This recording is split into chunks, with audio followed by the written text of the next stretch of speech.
के यशस्वी प्रधानमंत्री आदरणीय Narendra Modi ji, governor of Karnataka Shri Thawarchand ji Gehlot, chief minister of Karnataka Shri Basavaraj ji Bommai, union minister of civil aviation Shri Jyotiraditya ji Scindia, Shri Ajay Bhatt ji रक्षा राज्य मंत्री, honourable defence ministers and other participants from friendly countries, general Anil Chauhan chief of defence staff, तीनों सर्विसेज के हमारे chief, admiral R Harikumar chief of naval staff, air chief marshal we are Chaudhari chief of air staff, general Manoj Pande chief of army staff, Shri Girdhar Aramane defence secretary, अन्य गणमान्य प्रतिनिधि और अधिकारी वर्ग, media के मित्रों, देवियों व सज्जनों, एल्लारुगु नमस्कार। आज एरो इंडिया 2023 के उद्घाटन समारोह के महत्वपूर्ण अवसर पर हमारे माननीय प्रधानमंत्री जी का हम सबके बीच होना हम सबके लिए प्रसन्नता का विषय है। अपने व्यस्ततम कार्यक्रम में से समय निकालकर आपने यहां अपनी गरिमामयी उपस्थिति प्रदान की है। कर्नाटक की इस ऐतिहासिक और महान धरती पर आपका स्वागत और अभिनंदन करते हुए मुझे बेहद खुशी हो रही है। प्रधानमंत्री जी, आपके नेतृत्व और मार्गदर्शन में हमारा देश हर क्षेत्र में सफलता की नई ऊंचाइयां छू रहा है। विश्व के राजनीतिक और आर्थिक मानचित्र पर हमारा देश आपके नेतृत्व में पिछले कुछ वर्षों में बड़े मजबूती के साथ उभर कर सामने आया है। Arrow India arrow space sector का शोकेस है, जिसकी दो इंपॉर्टेंट कैरेक्टरिस्टिक्स हैं, हाइट एंड स्पीड। यही दोनों गुण ऑनरेबल प्राइम मिनिस्टर की वर्किंग एवं पर्सनालिटी को डिफाइन भी करते हैं। Height of integrity and commitment for India, speed of decision making and delivering results. विश्व के आकाश में भारत एक ऐसे सितारे के रूप में उभरा है जो न केवल स्वयं जगमगा रहा है बल्कि औरों को भी अपनी आभा से आलोकित कर रहा है। इन सबके पीछे अगर कोई प्रेरक शक्ति है तो वह है आपके आह्वान की शक्ति, आपके संकल्प की शक्ति और आपके लोक कल्याण के प्रति समर्पण की शक्ति। देवियों व सज्जनों, आज हमारा रक्षा क्षेत्र अपनी पूरी तन्मयता के साथ राष्ट्र के सशक्तिकरण के पथ पर अग्रसर है। हमारे रक्षा क्षेत्र ने पिछले कुछ वर्षों में एक लंबी यात्रा तय की है। इस यात्रा में रक्षा क्षेत्र ने सफलता के अनेक पड़ाव पार किए हैं, जो आगे चलकर रक्षा क्षेत्र की मजबूती के स्तंभ बने हैं। एरो इंडिया भी उन्हीं स्तंभों में से एक है, जिसने कदम दर कदम भारतीय रक्षा क्षेत्र को मजबूती प्रदान की है और इसे दुनिया में एक नई पहचान भी दी है। साथियों, कर्नाटक की भूमि धर्म, दर्शन, अध्यात्म, शौर्य, पराक्रम और विज्ञान की यह भूमि रही है।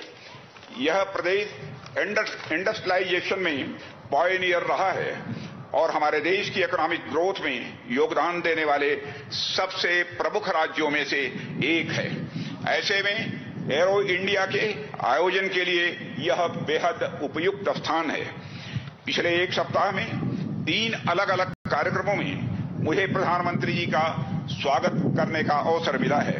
पहला तुमकुरु, दूसरा लखनऊ और तीसरा आयोजन आज बेंगलुरु में संपन्न हो रहा है। इनमें तीनों ही कार्यक्रम इंडस्ट्रियल और इकोनॉमिक ग्रोथ से संबंधित रहे हैं, जिसमें से 2 तो कर्नाटक राज्य से ही जुड़े हुए हैं। इससे हमें क्या देखने को मिलता है?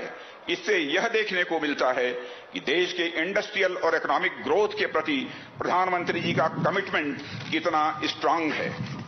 साथियों, एरो इंडिया का यह आयोजन देश के, विशेषकर कर्नाटक राज्य के इंडस्ट्रियल और इकोनॉमिक ग्रोथ के प्रति आपके कमिटमेंट का एक एक्सप्रेशन है।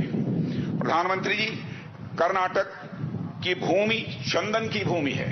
जिस तरह यहां के चंदन की सुगंध देश दुनिया में दूर दूर तक फैलती है, उसी तरह यहां आयोजित होने जा रहे एरो इंडिया के माध्यम से भारत की रक्षा क्षमताओं की प्रसिद्धि दूर दूर तक फैलेगी, ऐसा मेरा विश्वास है।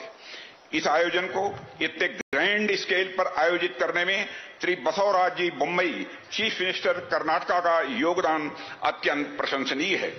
साथियों, भारत अपने बिजनेस फ्रेंडली इन्वायरमेंट और कॉस्ट कॉम्पिटिटिवनेस के कारण एक बेहतरीन मैन्युफैक्चरिंग डेस्टिनेशन बना हुआ है और ईज ऑफ डूइंग बिजनेस की रैंकिंग में भी यह आगे बढ़ा है। हमारे माननीय प्रधानमंत्री जी की व्यापक दृष्टि और संकल्प के साथ भारत दुनिया की 5वीं सबसे बड़ी अर्थव्यवस्था बन गया है और अगले 4-5 वर्षों में यह दुनिया की तीसरी सबसे बड़ी अर्थव्यवस्था बनने की राह पर तेजी से आगे बढ़ रहा है। इस वर्ष भारत की G20 की प्रेसिडेंसी भी ग्लोबल फोरम पर भारत के बढ़ते कद को दर्शाती है। देवियों व सज्जनों, इस आयोजन में अनेक देशों के defence ministers, service chiefs, CEOs, officials और डेलीगेट्स भाग ले रहे हैं। मैं आप सभी का रक्षा मंत्रालय, भारत सरकार की ओर से हार्दिक स्वागत और अभिनंदन करता हूं।